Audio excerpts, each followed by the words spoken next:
¿Qué tal amigos de Leyendas del Deporte? Mi nombre es Hugo Rosas, transmitiendo desde la ciudad de Mérida, Yucatán, aquí en México para toda Latinoamérica y como es de costumbre, de lunes a viernes siempre llevándoles lo mejor de lo mejor, de los deportes, tanto nacionales como internacionales. Y bueno, hoy tenemos la presencia de un gran amigo, de un grandísimo periodista deportivo chileno. Realmente está considerado como uno de los mejores periodistas de Latinoamérica y tengo el enorme placer de poder traerlo hoy aquí en Leyendas del Deporte y poder hablar un poco, un poco de su gran trayectoria, cómo se involucra en este mundo del deporte realmente. Y sobre todo hablar de gente que sabe mucho de deporte, sobre todo del fútbol.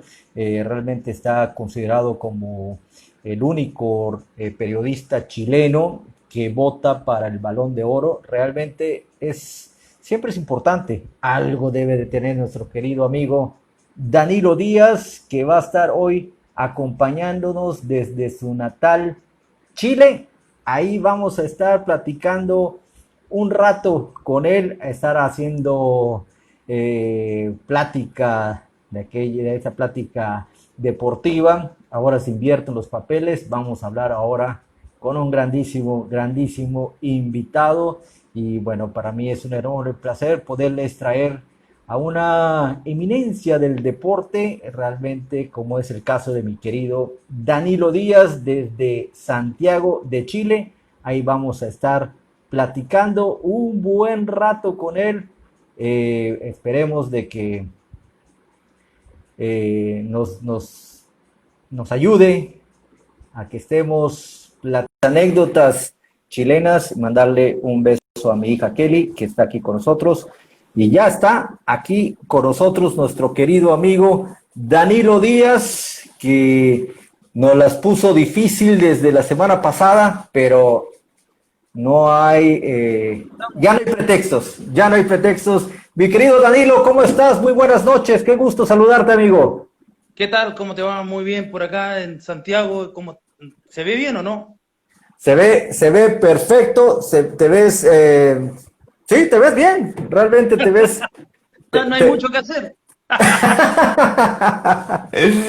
Sí, sí, sí. Mi querido Danilo, es un enorme placer estar aquí con nosotros en Leyendas del Deporte, como todo mundo sabe. Mi nombre es Hugo Rosas aquí para toda Latinoamérica, de poder hablar un poquito de tu gran trayectoria, ahora sí, periodística deportiva. Eres una de los grandes periodistas reconocidos a nivel Sudamérica y mundial, obviamente, pero para que eso sucediera, me imagino que te involucraste de poco a poco, de poco en poco, hasta poder llegar hasta donde estás en este momento, mi querido Danilo. Solo que te pido de por favor que el teléfono lo pongas, yo creo que parado, porque te veo acostadito. Ahí sí, Ahora veo la puerta. ahí sí. Ya Ahora sí, estamos. mi querido amigo. Sí, mira, yo partí el año 89 trabajando en el diario La Tercera. Sí. Eh, Partí en el diario La Tercera. Yo estaba en segundo año de la universidad cuando empecé a trabajar ahí en el diario La Tercera. Y bueno, fue una muy buena experiencia que yo estuve ahí hasta el 92. Yo todavía estaba en la universidad.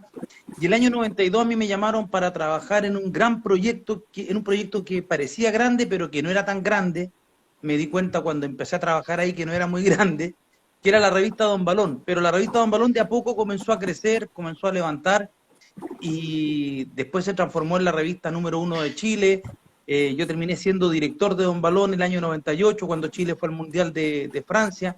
De hecho, me tocó estar en Bordeaux aparte de ver el partido de Chile con Italia, el 2-2, también me tocó ver el partido de México con Bélgica, En el el 2 a empate a 2, dos. el 2-2, un partidazo con un ritmo impresionante, todavía me recuerdo, fue un gran partido, me pareció un partido de los buenos que me ha tocado ver en un mundial. Fue muy intenso, si es que no me equivoco, llovió algo ese día, pero hizo mucho calor, así que no, fue espectacular ese día. Y de ahí yo empecé a trabajar, me fui a un balón al diario El Mercurio, y después del Mercurio pasé a un sitio web que se llamaba vivefutbol.com, y ahí ya empecé otra vez, ya empecé a trabajar en radio, y ahora, bueno, llevo bastante tiempo en radio, estoy en Radio ADN, en los tenores de ADN, estoy colaborando en el canal del fútbol, en los partidos de la primera B, y mantengo una columna en el diario El Mercurio. Antes tuve una columna en el diario La Tercera y me fui al diario El Mercurio, así que ahí estamos. ¿Cómo nace, mi querido amigo? ¿Cómo nace esa pasión para poder redactar? Porque no es solo agarrar una computadora. Bueno, en aquellas épocas a lo mejor no eran computadoras, eran esas máquinas de escribir, exactamente. Y Olimpia. Exacto, exacto. Entonces tienes que tener una pasión realmente para que primero, la pasión por ver un deporte que a lo mejor te guste o a lo mejor te apasiona mucho como es el fútbol, pero ¿cómo llegas a adentrarte y empezar ahora sí que a escribir, ahora sí que esas poesías como le decimos a veces? Yo te diría que fue raro, porque yo siempre pensé que iba a trabajar en radio. Mi objetivo siempre fue trabajar en radio. Y en la universidad yo sabía que tenía que escribir, que era una obligación, pero no lo tenía tan visto. Y ahí fue cuando empecé a trabajar con algunos profesores que me fueron mejorando el estilo, y en la medida que fue mejorando el estilo, esto fue creciendo, fui escribiendo más, y de pronto, sin darme cuenta, yo, como diría el Chapulín, sin querer Fue sin querer queriendo. sin querer queriendo, y de repente me di cuenta que estaba trabajando en un diario, y que no me iba mal escribiendo, que tenía incluso quizás más facilidad muchas veces que para hablar.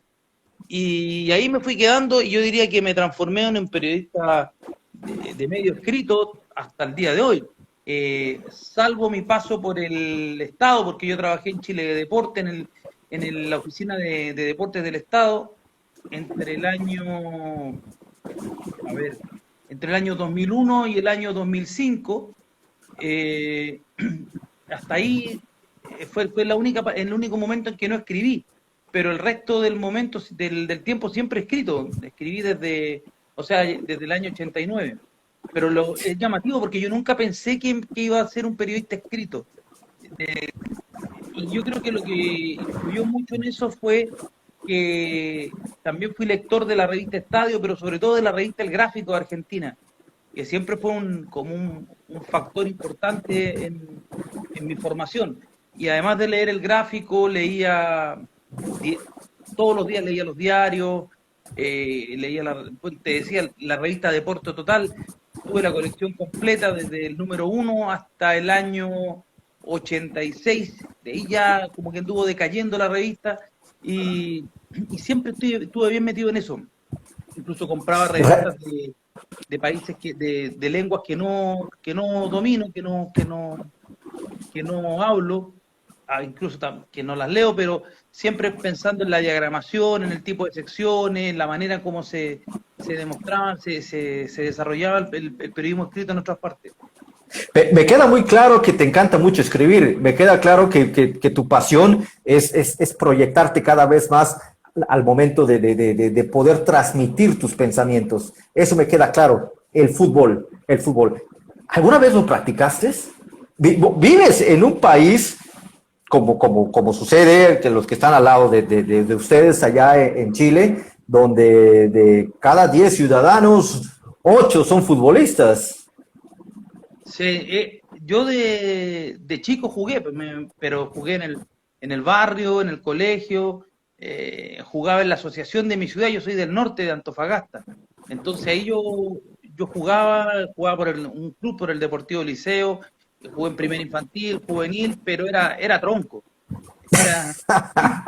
Pero era rápido, pero tronco, pero sí era muy táctico. Sabía jugar, sabía lo que había que hacer, hablaba mucho con el entrenador, conocía a los rivales, rápidamente me daba cuenta en la cancha dónde teníamos el problema. o qué cosa teníamos, por dónde nosotros podíamos hacerle daño al rival, y yo le hablaba a mis compañeros, juguemos por acá, hagamos esto. Me fijaba rápido en eso.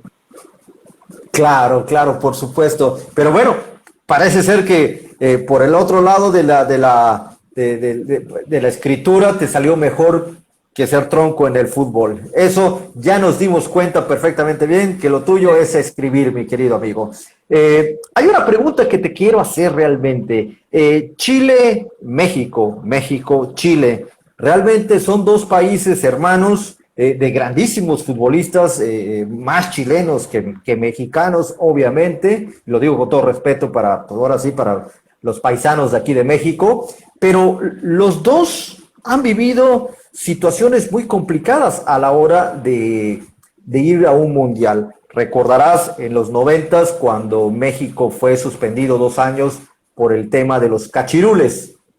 ¿Te recuerdas? El hacer un tipo ya sabes, la mafia que se maneja, todo este tipo de cosas. Y al mismo tiempo, bueno, no al mismo tiempo, Pero a pero mí me llamó la atención ahí que castigaron a México por el arreglo de las edades de algunos jugadores, claro, pero a Brasil no lo castigaron teniendo lo mismo en el Mundial Sub-17 del año 97 en Nueva Zelanda, así que no me equivoco. por eso te decía la mafia con la que se mueve el fútbol internacional. Y volvemos al tema de Chile. Chile también fue castigado y sobre todo el portero, el Cóndor Rojas, el momento de un partido, si no mal recuerdo, contra Brasil. El 3 de septiembre del 89. Es correcto. El Maracaná frente a Brasil. Chile necesitaba ganar para clasificar el Mundial y el empate no le servía. Era el tiempo en que le daban 2 puntos al ganador, 1 punto al empate. Sí. Y bueno, Chile pierde, hay una gran actuación de Roberto Rojas esa tarde, pero a Chile lo sancionan. Y a Chile lo sancionan bien. Y el castigo que recibió Chile es el castigo que correspondía. Es lo que ameritaba, porque Chile, lo que hizo Chile fue gravísimo. Chile se retira de la cancha. Chile, además, el jugador se corta. Roberto Rojas, él se hace el corte. Y por lo tanto no había mucho que discutir. Y la sanción era la que correspondía. Pérdida del partido frente a Brasil, 2-0 reglamentariamente, hoy día sería 3-0. Y suspensión del Mundial siguiente, no participar, que era el Mundial de Estados Unidos, con todas las consecuencias que eso trajo. Pero a mi juicio me parece que es lo que correspondía. Además, el escándalo de Maracaná viene a ser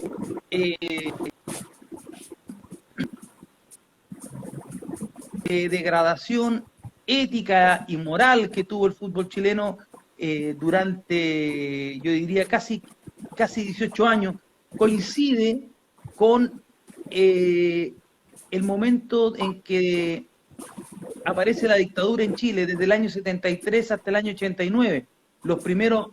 El fútbol chileno sufre un gran golpe el año 73 cuando le roban la Copa Libertadores de América a Colo-Colo 73.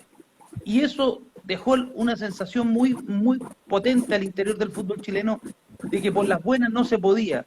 Y después van a venir otros incidentes, por ejemplo, a Unión Española le roban la Copa el año 75 en la Copa Libertadores, es agredido el árbitro, el guardalínea del árbitro Ramón Barreto en Avellaneda, en el partido en el partido de vuelta.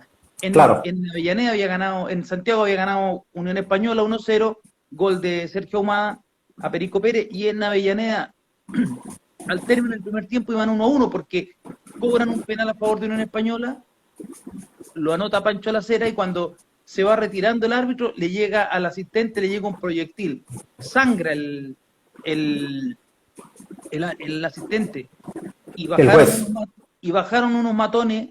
Él da por terminado el partido, campeón Unión Española, y bajan unos matones al vestuario y los matones obligan al árbitro a salir a la cancha. O sea, entonces, ¿qué es lo que significó eso? Significó que se instalara una idea que Chile no podía ganar si es que no era por si no eras o no te unías a la trampa. Y así tú empiezas a revisar, la dictadura en Chile fue permeando todo, y también permeó el fútbol, porque se instaló una lógica del todo vale. Entonces, ese todo vale, yo lo digo lo siguiente: si se falsificaron pasaportes, por ejemplo, para unos agentes secretos chilenos, Armando Fernández Larios, por ejemplo, se le entregaron pasaporte a Michael Towling, que era un agente de la CIA, que trabajaba para la DINA, para la Dirección de Inteligencia Nacional, la Policía Secreta de Pinochet. Se le entregaron pasaporte a ellos y fueron a matar a Orlando Letelier a Washington. Ojo, es el primer acto de terrorismo en Estados Unidos. Lo hicieron agentes secretos chilenos con anticastristas cubanos en Estados Unidos, a 400 metros del Capitolio. Le pusieron una bomba, mataron al canciller Letelier, mataron a su secretaria Ronnie Moffitt y dejaron inválido al marido de Ronnie Moffitt, a Michael Moffitt. Entonces, cuando ocurre eso y van con pasaportes del Estado, entonces el presidente de la Asociación Central de Fútbol en ese momento, que era el general de Carabineros Eduardo Gordon Caña, y van y le dicen unos dirigentes y el entrenador, que era Pedro García, que dirigió en México: ¿por qué no llevamos jugadores pasados en edad como lo hacen todos los demás países y los llevamos con el pasaporte adulterado? Y les dicen que sí. Es porque ya se empieza a descomponer todo. O sea, el Estado participa entregando los pasaportes para que 17 de 20 jugadores que estaban pasados en la edad jugaran el sudamericano de Paysandú, el del 79. Que ojo, es el sudamericano donde Maradona va con la selección argentina, el del equipo de Rubén Páez en Uruguay, que al final en el Mundial de Japón va a ser campeón Argentina, el equipo de Maradona, claro, con Ramón Díaz, con Menotti en la banca.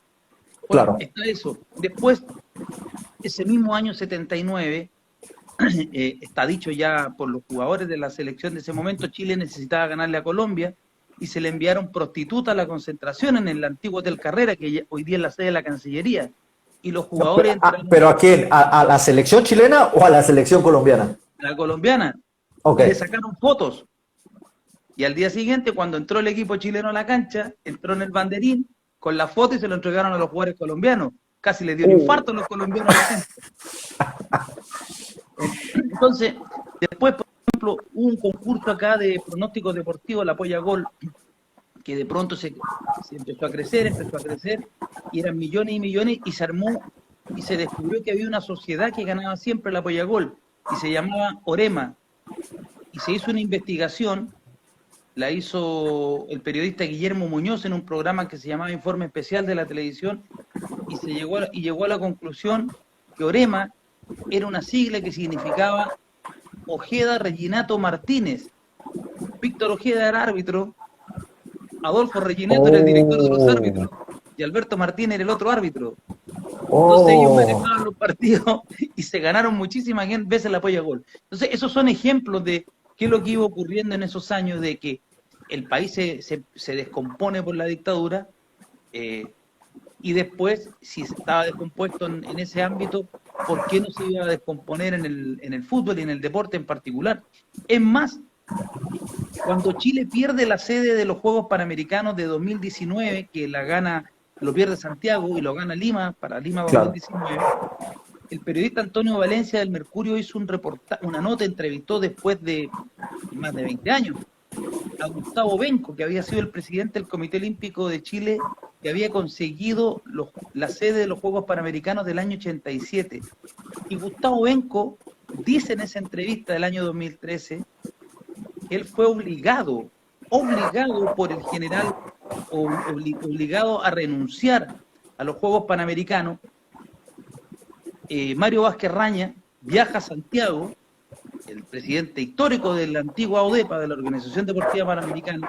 Mario Vázquez Raña espera toda la mañana que lo atienda Pinochet, y Pinochet le dice que no. Eso fue un agravio que Vázquez Raña no lo perdonó nunca. Bueno, y cuenta Gustavo Benco en esa entrevista que él tuvo que viajar a renunciar oficialmente a México y lo mandaron con un agente de la CNI, que era la Central Nacional de Informaciones, para ver qué decía y cómo renunciaba, y para asegurarse que renunciara. Imagínate. Entonces, todo eso, que te estoy dando algunas perlitas de lo que ocurrió en el deporte chileno, tú puedes entender que por qué se ocurrió todo esto y se fue desarrollando todo esto, y al final lo que ocurre con el escándalo de Maracaná, porque aquí en Chile algunos lo llaman maracanazo, yo no lo llamo maracanazo, yo lo llamo el escándalo de Maracaná, porque en rigor es un escándalo. Maracanazo es la gesta del 50 de la selección uruguaya que gana 2-1 con el gol de Claro, Guilla. Pero es correcto.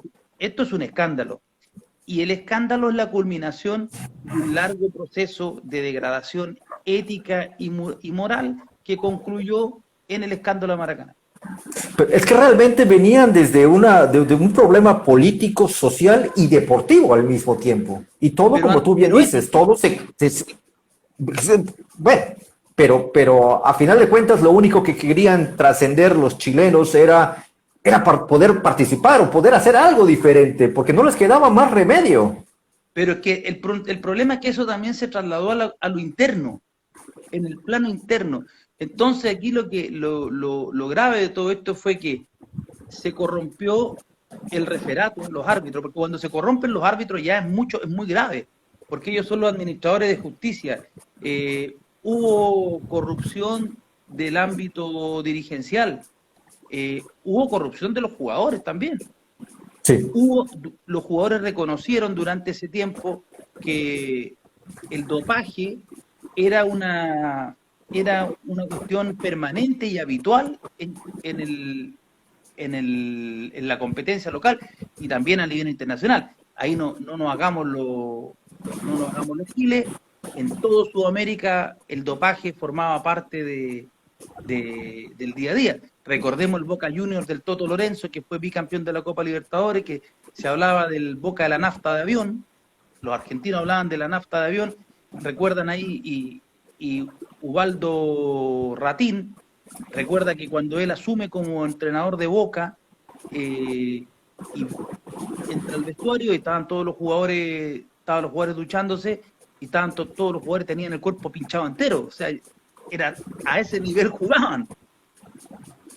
Wow, realmente es impresionante porque, bueno, esas noticias aquí no llegan, obviamente, y realmente sí te pones a pensar un montón de cosas, te pones a pensar todo lo que ustedes han pasado, todo lo que han sucedido. Pero bueno, mi querido Danilo, realmente Chile como que nace de nueva cuenta, hablando futbolísticamente, en Francia de 98, donde llevan un buen equipo. De hecho, Fabián Stay se queda a vivir aquí en México. Zamorano empieza a hacer muchos goles allá en Europa. Creo que empezó con el Sevilla, si no mal recuerdo. Y después pasa al Real Madrid, de Real Madrid al Inter de Milán. Él parte en Cobresal lo manda a préstamo a Cobreandino, sale goleador de la segunda división, vuelve a Cobresal, hace una gran campaña el 87 en Cobresal, el 88 comienza muy bien en Cobresal y lo venden a mediados de temporada. Y ahí él parte y se va al St. Gallen. Y del St. Gallen se va hace una muy buena campaña en Suiza y lo venden al Sevilla. En el Sevilla la rompe y del Sevilla pasa al Madrid. Y ahí después va al Inter de Milán, después pasa al América de México y termina viniendo a jugar a Colo-Colo. Pero ese equipo del 98 fue un muy buen equipo y fue la culminación de un proceso bien interesante, porque en los años 90 Chile participó de los mundiales sub-17 del 91 y del 97, participó del sub-20 del año 95, ya había estado en el mundial sub-20 del año 87, que se organizó aquí en Santiago, en todo Chile, pero se jugó en Antofagasta, en Santiago, en Valparaíso y en Concepción. Y ese equipo de Chile era un equipo que se basaba fundamentalmente en Iván Zamorano y Marcelo Sala. Eran dos jugadores que hacían la diferencia en ese equipo. eh, y Chile realmente era un cuadro potentísimo con esos dos jugadores. El problema era que Chile no tenía competencia internacional, porque salvo Zamorano, Salas y también Fabián Estay, que jugaba en ese momento En Francia. había estado en México y en Grecia. Sí. Eran las buenas campañas del Fabi. Y claro, eran los únicos que estaban afuera. Entonces, Chile va a jugar el Mundial prácticamente con todos jugadores del torneo local, de la competencia interna. Y eso lo sintió. Físicamente el equipo lo sintió. Sobre todo en el final de los partidos. Bueno, el primer partido contra Italia, Chile, yo creo que se lo terminan robando. Le cobran un penal inexistente a Ronald Fuentes y al final se sanciona el penal, nos empatan 2-2. Pero ya en el partido con Austria, que Chile lo empata 1-1, Chile pudo haber hecho algo más, no lo gana, se lo empatan en el epílogo, en el final, y después con Camerún, Chile con dos jugadores más no le puede ganar a Camerún, empatan 1-1, termina clasificando por diferencia de goles Chile, pero a mí me parece que, y después lo comentaba el propio técnico Nelson Acosta en su momento, también Ítalo Traverso, ellos recordaban que en algún momento Chile, ese equipo, sintió sobre todo los últimos minutos, y yo lo hablé con varios jugadores de ese equipo, por ejemplo con Pedro Reyes y con Nelson Parragués también, con Nelson Tapia, que era el arquero, y ellos comentaban que en la medida que fueron pasando los partidos fueron sintiendo el peso de la campaña del Mundial, la intensidad de los partidos, y así me decía Pedro Reyes, me decía, en el primer partido estaba impecable, en el segundo partido ya nos costó, y en el tercero ya nos costó mucho, y en el cuarto con Brasil ya no había nada más que hacer. Sí, claro, por supuesto, realmente. Y es que ustedes realmente ya la Conmebol, pues anteriormente solo existían prácticamente 2, 3 equipos. Y realmente como era Brasil, Argentina y por allá Uruguay, porque prácticamente todos los jugadores estaban fuera, todos estaban fuera. Ahorita hablar de la Conmebol es hablar de que ya todos los países tienen a todos los jugadores en el extranjero y cada vez la competencia se hace mucho más difícil, más complicada y les pasó factura en Rusia, donde desafortunadamente la selección chilena no logra el objetivo, a pesar de que tienen grandísimos jugadores referentes en clubes importantes allá en Europa. Sí, hay varias cosas ahí. Por ejemplo, Chile en los años 70, el primero es Carlos Reynoso, cuando parte del Audax italiano en el año 68, cuando va al fútbol mexicano, va a la América y triunfa en el América. Después van muchos jugadores en los años 70 y el fútbol chileno, sus jugadores, tenía muy pocos jugadores afuera. En Europa, me refiero, quizás el único en los 70 importante afuera estuvo Carlos Caselli, Fernando Carballo. Elías Figueroa era el mejor chileno de todos los tiempos, que era figura primero en Uruguay, en Peñarol, y después va al Inter de Porto Alegre. Y había un grupo grande que estaba en México. Si uno mira la selección chilena que fue al Mundial de Alemania, buena parte, del 74, buena parte pasó por México, partiendo por Reynoso, Juan Rodríguez, ¿quién más me acuerdo? El Negro Más, Sergio Más, que después va a pasar al fútbol mexicano. Miguel Ángel Gamboa, no creo que... no, sí estuvo. Miguel Ángel Gamboa, claro. En el 82. En el 82, pero claro. No estuvo en el 74. Y una de las cosas que se le cuestionan al Zorro Álamo, que en paz descanse, que no llevó a Miguel Ángel Gamboa el 74 cuando venía en un buen momento, lo mismo que Julio Crisóstomo. Pero bueno, los jugadores iban al fútbol mexicano y ese era como el gran salto que daban desde el medio local. Y los uruguayos jugaban, algunos en Europa, pero jugaban muchos en Argentina, muchos en Brasil y muchos en México. Pero el fútbol sudamericano yo creo que siempre fue muy competitivo. La primera etapa, los tres grandes del Atlántico, Brasil, Argentina y Uruguay, hegemonizaron, pero los paraguayos siempre fueron un equipo jodido, complicado, de los años 40 en adelante, lo mismo Perú. De hecho, Perú fue campeón sudamericano en el año 39. Chile fue tercero el 62. Lo que pasa es que aquí en Sudamérica la competencia siempre fue muy fuerte. Y en los años 90, después de la ley Bosman, ahí cuando se abren las fronteras de Europa. Y ahí es cuando ya comienzan todos, sobre todo los jugadores rioplatenses, los jugadores argentinos, uruguayos, y también los brasileños pasan al fútbol europeo porque no ocupan cuota extranjero. Claro. Claro, por supuesto. Mencionaste ahorita algo muy importante, algo que me llama mucho la atención y lo platico a veces con amigos. Tengo una muy buena relación con Juan Carlos Vera, que vino mucho tiempo a jugar aquí a México. Es ídolo del Club Universidad de aquí de México. Puma. Con los Pumas, correcto, ese es correcto, fue campeón con el equipo Pumas. Realmente, ¿qué tiene México que mucho chileno viene para acá? Y no solo chilenos, uruguayos, argentinos, brasileños no tanto, pero sí han venido algunos, pero paraguayos, bolivianos, ecuatorianos, colombianos, venezolanos, hablando de la Conmebol, obviamente. ¿Qué tiene México de realmente cuando a nivel selección se le ha criticado por ser una selección agrandada, porque juega en un área donde, pues, y lo digo con todo respeto, juega con Jamaica, juega con Trinidad y Tobago, cosa que pues no, la culpa no es de México, obviamente, ¿no? No sé quién habrá puesto los límites en esta parte es la CONCACAF, en esta parte es la CONMEBOL, ¿no? No lo sé, es tal vez la FIFA, bueno, el menos culpable allá pues es México, obviamente, ¿no? Esto viene del año 16, pues la CONMEBOL se funda el año 16. Entonces, se jugó con los países de Sudamérica. Lo que tiene México, plata. Pero, pues, ok, perfecto, la plata, pero a nivel futbolístico, o sea, el nivel futbolístico no va a venir Fabián Stay solo por plata. Porque es una competencia fuerte. La competencia...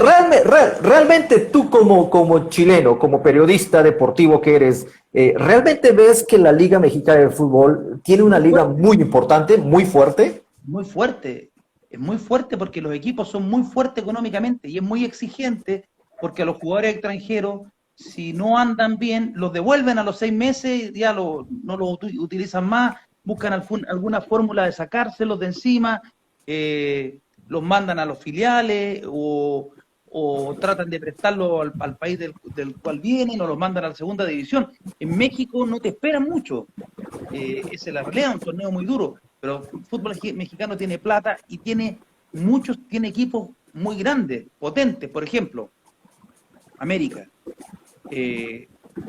Monterrey, los Tigres, los Pumas, Toluca, las Chivas, en algún momento el Santos, en otro momento fue el Necaxa. Siempre hay 4 o 5 equipos muy fuertes, muy potentes, que permiten que el fútbol mexicano sea a mi juicio, una de las ligas más importantes. Yo creo que hoy día la liga más importante del mundo es la liga inglesa. Inglesa, claro. Inglesa. Después estaría, yo creo que está pareja la liga española, la liga italiana, la liga alemana.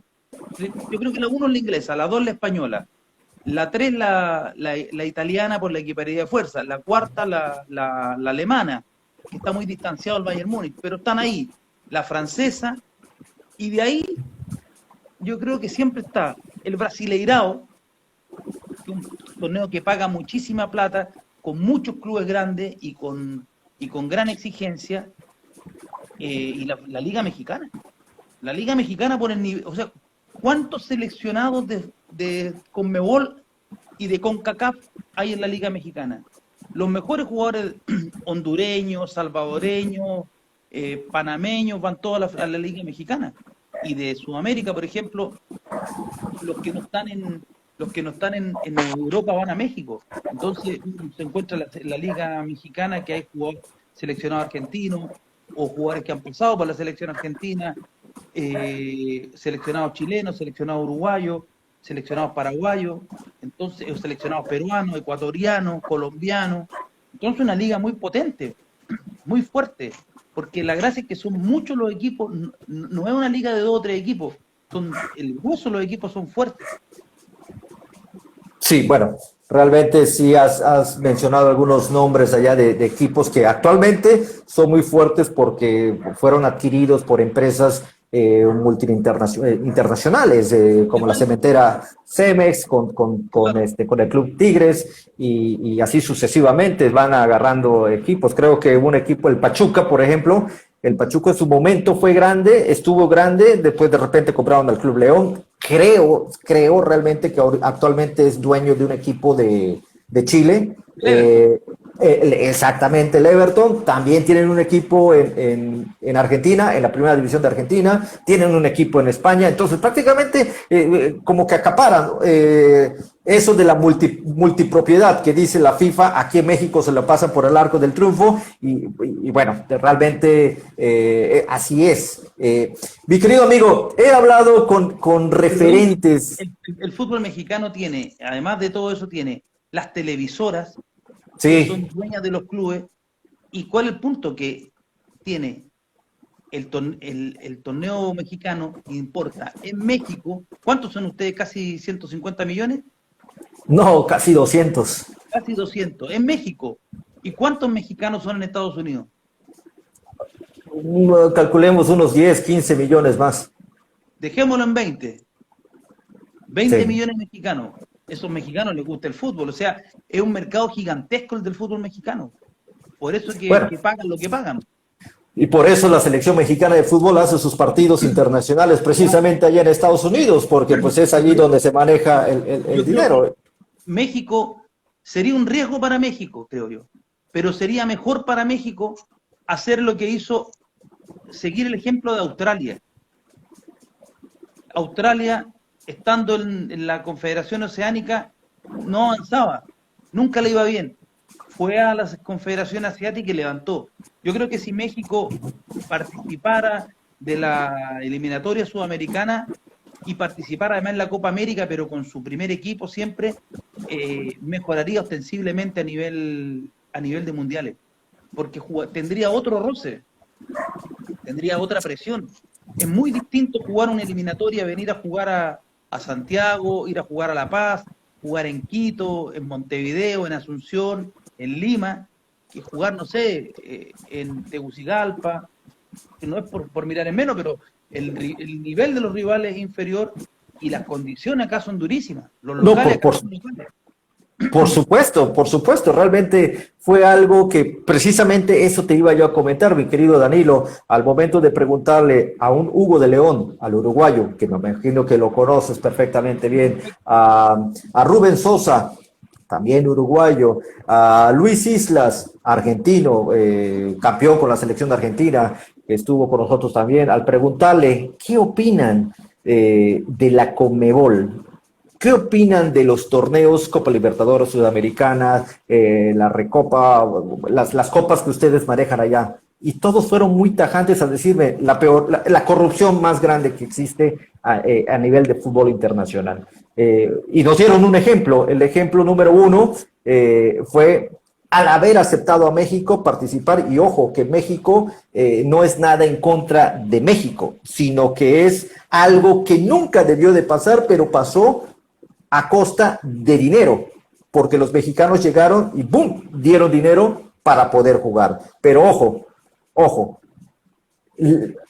fueron a jugar a Sudamérica, pero si quedaban campeones de la Copa Libertadores o Copa Américas, no iban a figurar como campeones de la Libertadores o Copa América, realmente. Entonces, era un juego realmente donde Pero era algo que, a ver, era algo que necesitaba el fútbol mexicano competir, y para el fútbol sudamericano era sumar un equipo más potente, porque realmente aquí estaban los tres grandes, Argentina, los tres grandes, Argentina, Brasil, Uruguay, sumémosle a Chile, Perú, Colombia, Paraguay, pero Venezuela en esos años, cuando empezó a jugar México, no era la Venezuela de hoy día.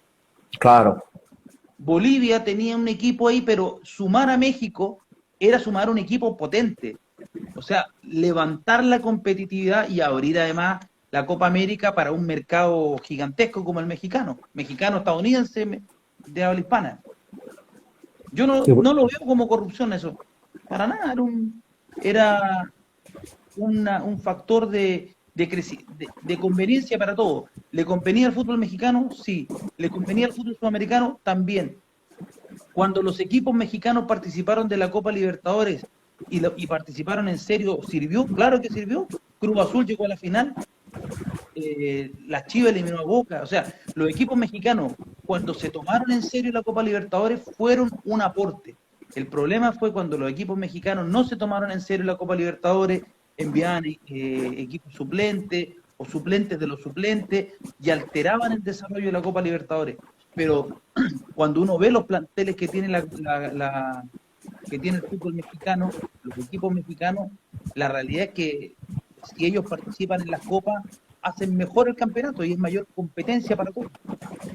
Claro, realmente estoy completamente de acuerdo con lo que dices, y sí, y sucedía mucho cuando el equipo de Tigres, por ejemplo, mandaba al equipo suplente o el propio América, que en su momento llegó a la final también de la Copa Libertadores, las propias Chivas llegaron a la final de la Copa Libertadores, por allá hubo problemas, creo que la única vez que se logró campeonar fue precisamente con el Club Pachuca, que le ganó precisamente allá en Chile, allá en Santiago al Colo-Colo, que es la única copa que pues pueden decir que se le ganó allá en Sudamérica, y estoy completamente de acuerdo, y qué bueno que tocas ese tema de tomar en serio una competición que realmente viste mucho como es la Libertadores. ¿Qué pasa con la Copa Libertadores, Danilo? Realmente vemos que de repente hubo un boom que lo estamos viviendo actualmente con la Champions League o con la Europa League. Y es algo que hasta los mismos muchachos de ahora se emocionan de ver un partido Barcelona contra Inter o un PSG contra, no lo sé, contra la Roma. O sea, ya todo el mundo deja sus labores por ver esos partidos de fútbol. Pero cuando se trata de Copas Libertadores, vemos estadios semivacíos, como que no hay ese boom. ¿Qué pasa con la Copa Libertadores? Cuando es muy importante, hay equipos de muchísima tradición. Solo allá en Chile hay 4, por mencionar algunos, ¿no? Porque hay varios. En Argentina, ni que se diga, en Brasil, en Paraguay, en Bolivia. La Copa Libertadores sigue siendo el torneo más importante de América. Por supuesto. Y para mí me gusta mucho más que la Champions. Me gusta mucho más que la Champions, es mucho más pareja. Los equipos, cualquiera le puede ganar a cualquiera, las localías influyen. Es un torneo. La Champions a mí me gusta de cuartos de final hacia adelante. Pero es un torneo del dinero la Champions. Pero la Copa Libertadores deportivamente es un torneo muy atractivo, muy equiparado, con mucha tradición. Siempre yo encuentro que los estadios están llenos. De pronto lo que ocurre es que a veces hay algunas restricciones por seguridad, pero en general los estadios de la Copa Libertadores, o cuando un equipo no anda bien, pero en general los estadios en la Copa Libertadores están siempre llenos. Y la Copa Sudamericana también ha ido creciendo, pero yo creo que la Copa Libertadores es un torneo extraordinario, que acapara el interés de toda Sudamérica, y tanto así que los clubes brasileños, que antiguamente hasta los años 80 no los tomaban en consideración, a partir de los años 90, cuando la Conmebol empezó a repartir plata, primero sobre todo cuando se llamaba Copa Toyota Libertadores, después Santander Libertadores, empezó a repartir mucha plata, los clubes brasileños tomaron en serio, muy en serio el torneo, y como lo tomaron tan en serio, empezaron a ganarlo muy seguido porque tienen mucha plata y tienen muy buenos jugadores, empezaron a llegar también de los mejores jugadores del continente, de Sudamérica. Así que yo considero que la Copa Libertadores es un torneo apasionante y que tiene un aura distinto a los demás torneos. Tiene una manera de disputarse distinta a los demás torneos. Danilo, ¿no crees que le hace falta más marketing, más reflectores a la Copa Libertadores para que no solo se vea en Sudamérica, sino que se aprecie también en Centroamérica, que se viva también aquí en esta parte de Norteamérica, México, Estados Unidos, Canadá, y por qué no cruzar el charco, como decimos, que llegue a Europa, como llega la Champions League? Llegó a la Europa con la final de Boca River, que se jugó en el Bernabéu. Yo creo que Bueno, pero realmente eso la Conmebol se sacó de la manga todo eso. pero la, pero sigue, sí, pero para llevarlo allá es por algo, si no lo habrían llevado a Miami. Y el problema son los horarios para los europeos o los horarios para ustedes, que para ustedes se juega muy tarde, o al revés, muy No, temprano. no, al contrario, más temprano. Claro, se juega muy Más temprano temprano. Y desgraciadamente aquí en México no vemos la Copa Libertadores. Ya no lo vemos, ya no lo pasan prácticamente. Ya es algo que pues es una pena porque a veces uno quisiera ver un buen partido de fútbol, no sé, por decir un Boca Juniors contra Colo Colo, una U Católica contra el Peñarol, equipos sumamente importantes de allá de Sudamérica y nos los perdemos. A eso me refiero con el marketing. No sé quién, a mí me llama la atención eso porque los derechos están todos vendidos. De hecho, este año, los últimos 2 años, la Copa Libertadores he ido por Facebook. Uf, pues a lo mejor aquí lo tienen restringido. Recuerda, creo que si no mal recuerdo, creo que Fox Sports son los encargados de transmitir los Claro, partidos de. Fox Sports te mantiene los derechos, pero ahora los compró, Fox fue adquirida por el grupo Disney y pertenece a ESPN.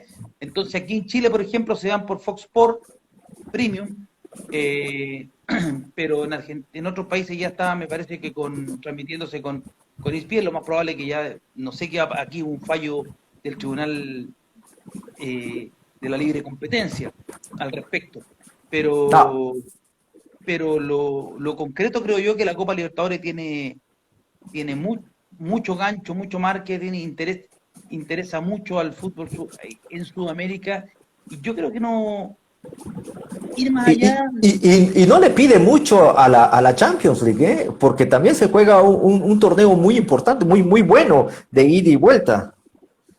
No, yo encuentro que la Copa Libertadores es más entretenida que la Champions, porque la Copa Libertadores es entretenida desde el partido uno. Sí, La Champions es entretenida desde, a mi juicio, desde cuartos de final. Porque la diferencia que existe entre los clubes ingleses, españoles, alemanes, los alemanes de primer orden, italianos, con el resto, de pronto te puede salir un Ajax como el del año 2019, que era un equipazo, claro. pero hasta ahí nomás llega, se desarma. De pronto te puede aparecer un equipo como el Atalanta, pero ojo, que es italiano. Entonces, Sí. lo que ocurre es que la Copa Libertadores tiene magia desde el partido 1 hasta el partido final. Las primeras fases de la Champions, partido no pasa nada. No hay mucho interés que se le puede Unos decir. equipos que, como decimos aquí en Chile, equipos de cuarta. Y lo mismo ocurre en la fase de grupo. En la fase de grupo, como aumentó tanto el negocio, se extendió tanto, le dieron tantos cupos a distintos países. Aparecen países que no tienen. ¿Qué va a hacer el Ferenbaros, por ejemplo? Bueno, ¿Qué va a hacer el Ferenbaros? pues tal vez tomarse la foto con el equipo rival. Pero eso, tú como espectador, ¿vas a ver un Barcelona-Ferenbaros? No, no. Realmente prefiero ver un buen partido de la Libertadores. Pero yo, por ejemplo, un partido Sporting Cristal de Perú con Alianza Lima, yo lo veo. Perdón, con Junior de Barranquilla lo veo. Un partido por ejemplo, Estudiantes de La Plata cuando está en la Copa Libertadores, Estudiantes de La Plata Nacional de Montevideo, es otra cosa. Duelazo, claro, por supuesto. Es lo que te digo, hay equipos que visten. Liga de Quito, por ejemplo, partidazo. Claro.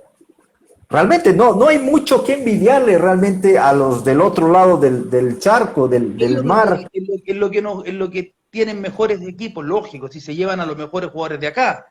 Pero como competencia, lo que yo entiendo competencia, equipos equiparados, donde uno no sabe quién va a ganar. Porque yo sé en la Champions que el Madrid, el Barcelona, el Bayern Múnich, la Juve,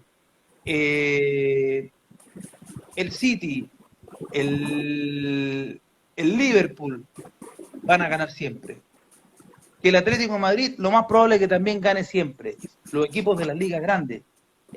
Pero acá, si va Sao Paulo a jugar a La Paz, no sé si gana. Claro, River a perder, realmente tan... si va un equipo, la Católica, por ejemplo, va a jugar a Caracas con el Caracas, lo más probable es que gane el Caracas, ¿o no? Sí, es que ya los países, ya los equipos ya se están juntando, ya no uno puede voltear a ver de hombros para abajo, ya realmente ya todos los equipos están subiendo de nivel prácticamente. Claro, claro. Mi querido Danilo, realmente es siempre agradable poder hablar de fútbol contigo y te pido una disculpa antes que terminemos, porque yo no soy periodista, simple y sencillamente en algún momento de mi carrera jugué fútbol profesional y bueno, y me gusta dialogar y poder conocer otras formas de pensar realmente y te quiero sobre todo agradecer muchísimo que estés aquí con nosotros, pero no quiero irme sin antes preguntarte cómo ves a la selección chilena de fútbol. Desafortunadamente no estuvieron en Rusia, pero hay revanchas y ya la competición ya arrancó allá en Sudamérica y queremos ver a los chilenos porque tienen un equipazo realmente tienen los chilenos y ¿cuáles son tus pronósticos sobre la selección chilena de fútbol? Yo creo que Chile quedó fuera del Mundial de Rusia porque el equipo no paró durante 10 años. No, desde el año 2007, cuando parte ese proceso, hasta el año 2017, el equipo nunca tuvo vacaciones, por distintas razones, porque se jugó la Copa América, porque jugó el Mundial, porque jugó eliminatoria y porque jugó la Copa Confederaciones. Yo creo que en la mirada de largo aliento, la Copa Confederaciones fue un problema porque los jugadores no tuvieron vacaciones y no se resolvieron los temas contractuales de muchos jugadores. Y cuando llegaron los dos partidos decisivos frente a Paraguay en Santiago y frente a Bolivia en La Paz, y sobre todo con Paraguay en Santiago, el equipo no estaba en lo que tenía que estar. Pero bueno, eso ya llorar a la iglesia, como dijo el Coco Basile. Sobre la selección, yo creo que Chile tiene un equipo que depende muchísimo de Alexis Sánchez, el jugador que hace la diferencia. Chile con Alexis Sánchez es uno y sin Alexis Sánchez es otro. A mi juicio, en la última Copa América, donde Chile ya con Reinaldo Rueda en la banca se ubicó entre los 4 primeros, es porque tuvo a Alexis Sánchez en un 70-75% de rendimiento. Alexis Sánchez no venía bien por distintas razones, sobre todo por las lesiones, pero en la Copa América hizo una muy buena Copa América y Chile depende de él. Si Alexis Sánchez anda bien, Chile compite. Yo creo que Chile hoy día ha ido armando un equipo que es capaz de competir, que mantiene una estructura, pero una estructura que está cada vez más veterana y con algunas falencias. Yo creo que en el arco estamos muy bien cubiertos con Claudio Bravo y Gabriel Arias, que es un argentino chileno que juega en Racing. En la defensa, en la última línea, yo creo que ha sido importante el trabajo que hizo Rueda porque logró sacar un montón de jugadores que no estaban en la agenda de la gente y logró revitalizar ese sector del terreno de juego. Ya se había sumado Eric Pulgar, que hoy día está en la Fiorentina, y arriba está Alexis Sánchez. ¿Dónde está el problema de Chile? En el ataque.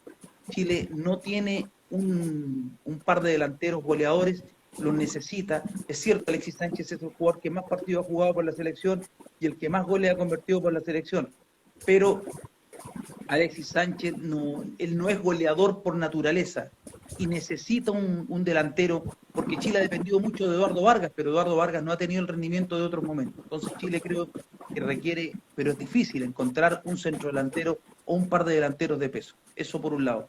Y lo otro, buscar un par de mediocampistas de salida. Creo que un nombre importante era Ángelo Arauz, que está en el Corinthians, pero que no lo han puesto, que está, me parece, dilapidando su capital futbolístico allá y ojalá que sus empresarios lo puedan sacar luego, pero porque lo necesita Chile. Pero también está Arturo Vidal. Pero un volante más mixto, Vidal.